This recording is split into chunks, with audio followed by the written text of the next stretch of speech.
Okay, last three examples. We have y to the 12th minus 343. So again, we always start here with simplify, rearrange, and remove a greatest common factor. Nothing to simplify, nothing to rearrange, and there is no greatest common factor here. So then we move down into a binomial because that's what we're left with. And we need to see if this is a difference of squares, a difference of cubes, or a sum of cubes. Okay, we are dealing with a subtraction sign, so we can go ahead and cut out the sum of cubes. Okay, we know it's not that.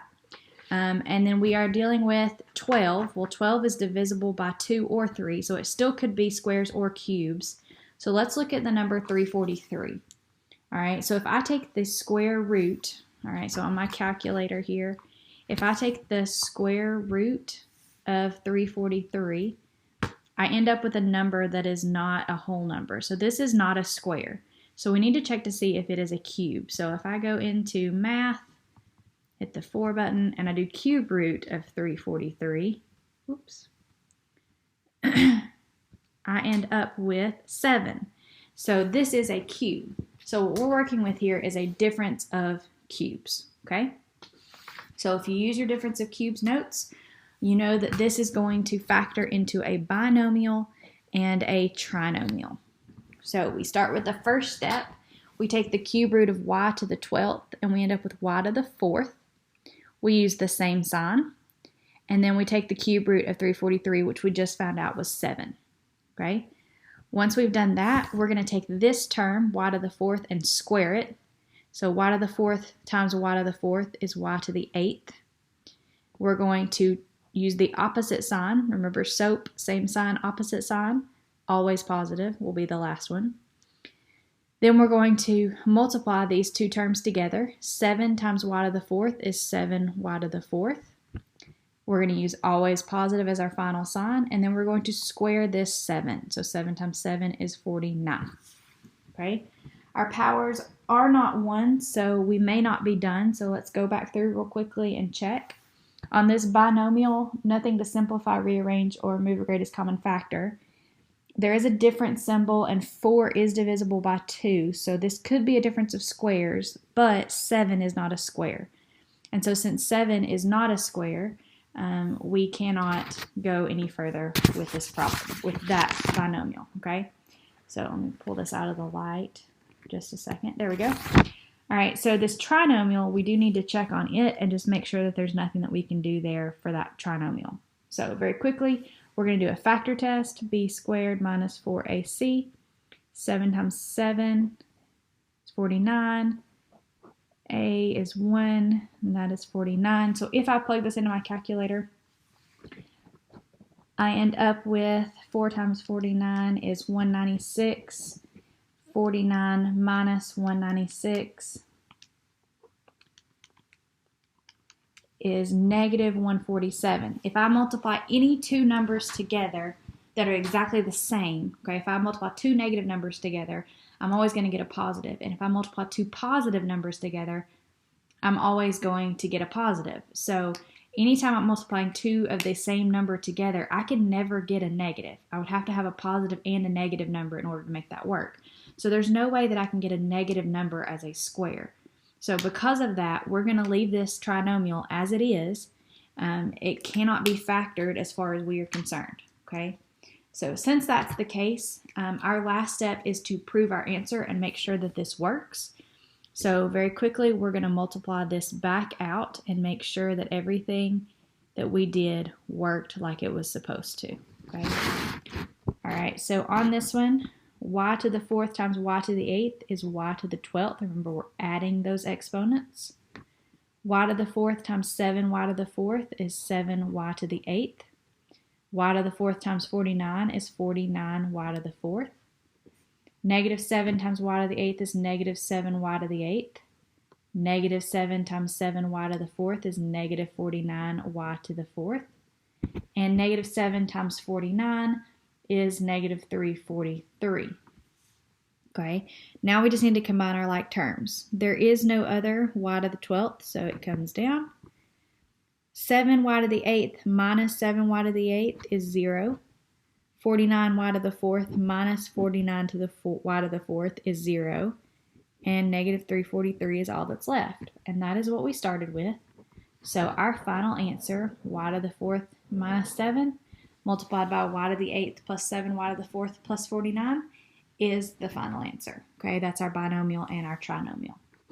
All right, so we're going to move on. We have 2 more problems we're going to work out, and then we will be done with our review. Okay, all right, so starting with number 4.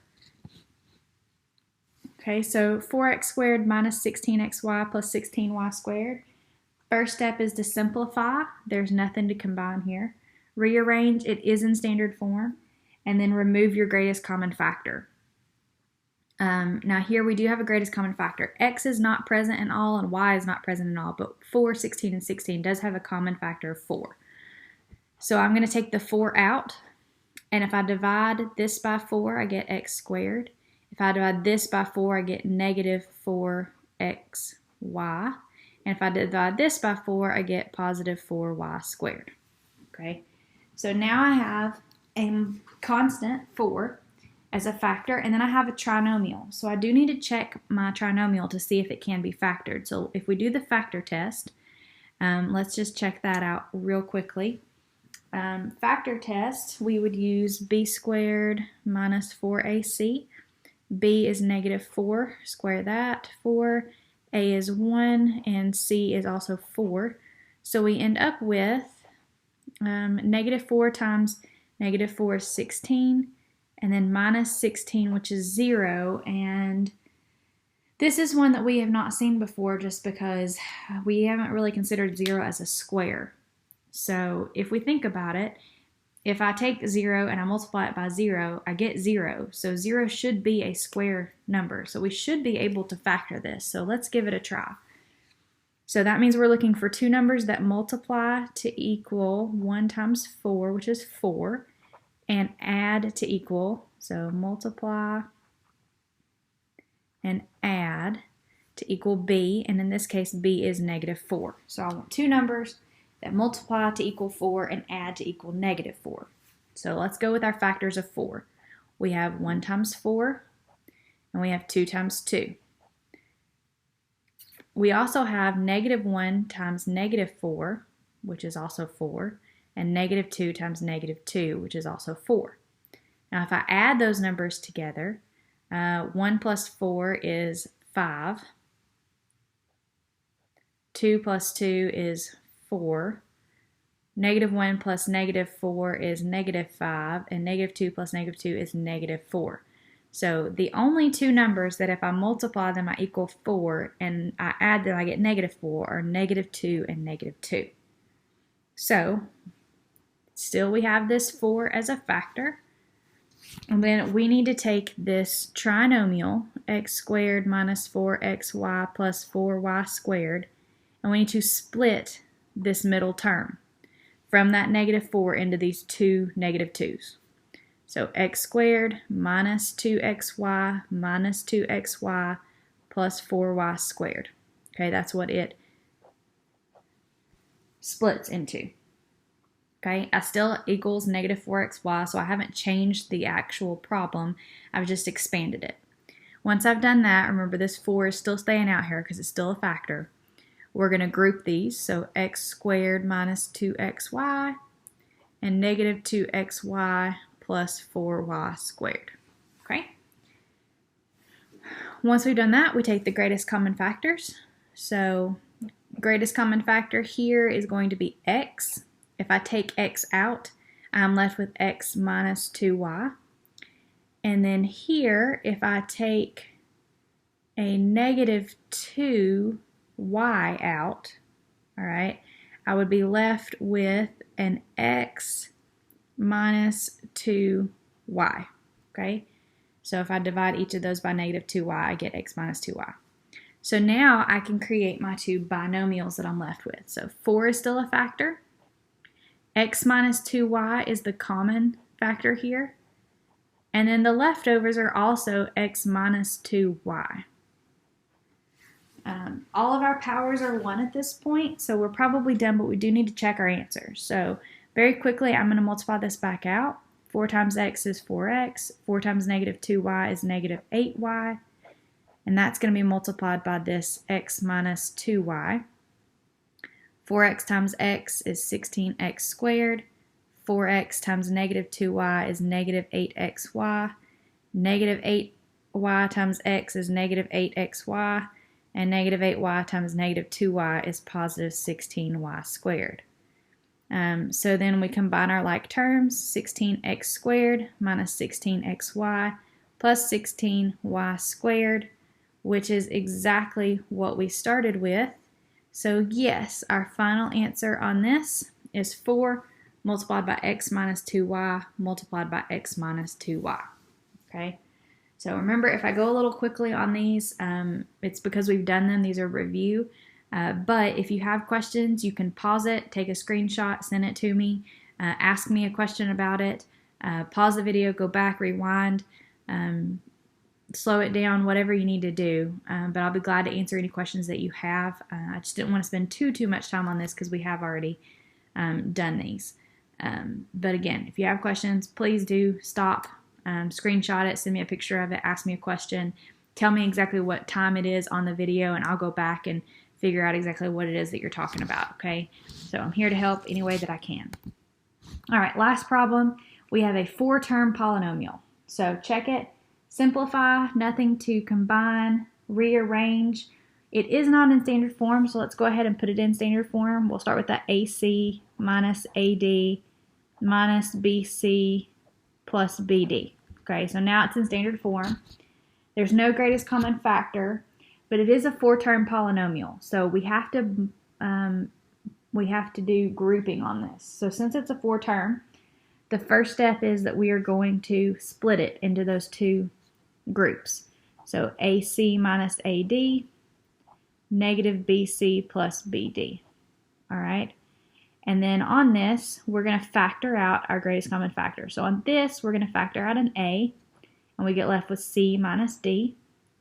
And here, we're going to factor out a negative B and be left with C minus D.